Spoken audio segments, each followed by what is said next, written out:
Thank you very much. First of all, to the visionary who created the lottery 40 years ago, Bob Crane, a dear friend for many years, thank you, because the vision that you put forth 40 years ago still affects the quality of life to all citizens in every city and town throughout the Commonwealth of Massachusetts. To Steve Grossman, thank you for the continued work that you have with all of the mayors and municipal officials throughout the community, especially on two great programs. The lottery, which we derive our daily services from on the revenues, and the School Building Assistant Authority, which has helped us to offer educational opportunities with assistance from the state in all of our communities. And to my former colleague in the legislature and former treasurer, Sharon O'Brien, has done a great job in every position that she's held, and it's so good to see her. I also want to thank all of the agents who are here for the great job that they do in making sure that the lottery is run well. When you talk about the $2.8 million that all of the agents in the city of Medford have earned over the last year in commissions and bonuses, and you talk to them and say, what do you do with that money? And they said, look around you. To see the other people who are working in these stores, we put it right back into the store. We give more service to people. We help the economy. We create jobs.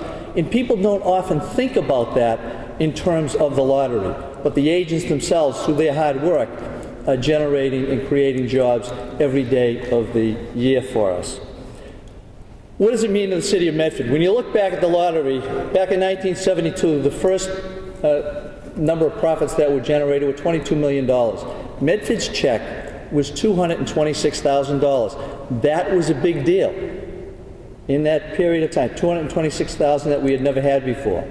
10 years later, the profits were up to $90,600,000, and Medford was getting a check for $635,000. In one decade, the number of funds had tripled.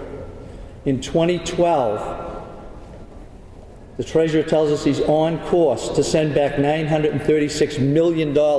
Medford's share this year is $9,517,832. We have 42 times increased the original amount from 40 years ago when Bob Crane created the lottery. Now, when you think about that and you're putting together your budget every year after year, you look at the cost of utility increases, health insurance, pensions, trash removal, raises, and anxiety kicks in for all local officials. And then we pick up the phone, we call the treasurer and say, Treasurer, what are we looking at in terms of money? He said, don't worry, you're going to make it.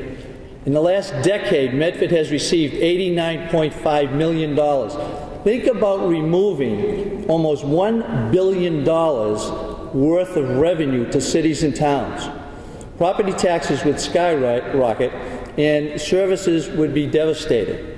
We all saw and heard the stories during this greatest economic recession since the Great Depression on how fire stations were about to close, sector cars in the police department were about to be removed, teachers in classrooms were about to be laid off. These lottery monies have gone a long way to eliminate a lot of those services and help to deliver services to which people are entitled. And then we had the other years, special years we call them, 2003 when there was an extra $25 million that came back in a supplemental appropriation, and also in 2004 when $75 million was sent back in additional money. And that helped us to get through and put a lot of your capital improvement projects together that you wouldn't ordinarily be able to do. The lottery has been a lifeline for all the citizens of the Commonwealth. We thank all of you for the great job you've done, and congratulations on the occasion of your 40th anniversary.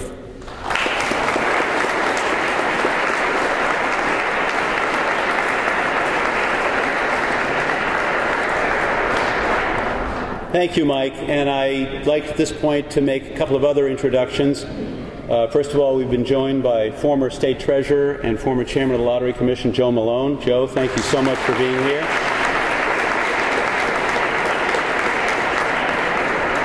And I see State Representative Jay Kaufman from Lexington. Jay, thanks for joining us.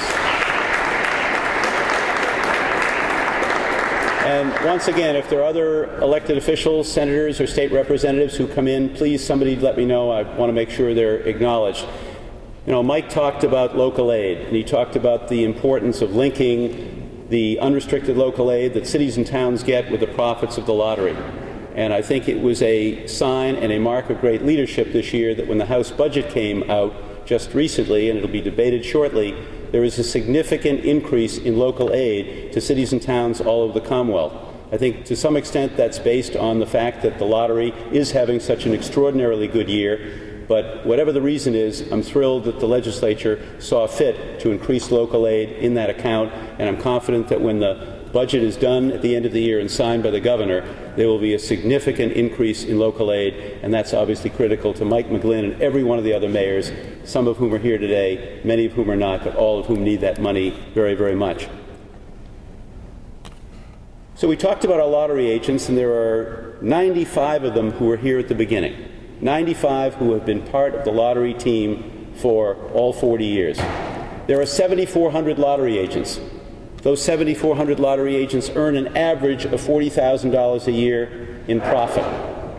If you multiply the 7,400 lottery agents times the $40,000 in profit, it's about $300 million of annual profit. That's a lot of jobs. That's a lot of college tuitions that get paid. That's a lot of economic growth. We should never underestimate the importance of not only small businesses in the health and well-being of this Commonwealth, but the 7,400 small businesses that represent the backbone of that lottery. And we have one of those original lottery agents here today to talk briefly about the impact that the lottery has on their business and the life of the community. So I'm going to introduce a third-generation family business owner. He's here with his father Barry Park. This is a business, Gary's Liquors, that was started in 1942, the VFW Parkway at Hancock Village, started by his grandfather, Lewis, Barry's father. And this business has been a thriving business, and he will tell you in just a few minutes how he has fully integrated the lottery and bold, innovative strategies to develop the lottery into a significant profit center. But we are so proud of the relationship we've had with our lottery agents. Two reasons for our success. Our lottery payout is the highest in the country. We obviously have great leadership, but the backbone of that network of 7,400 agents makes it happen each and every day. So please welcome Gary Park, the owner of Gary's Liquors in West Roxbury. Gary.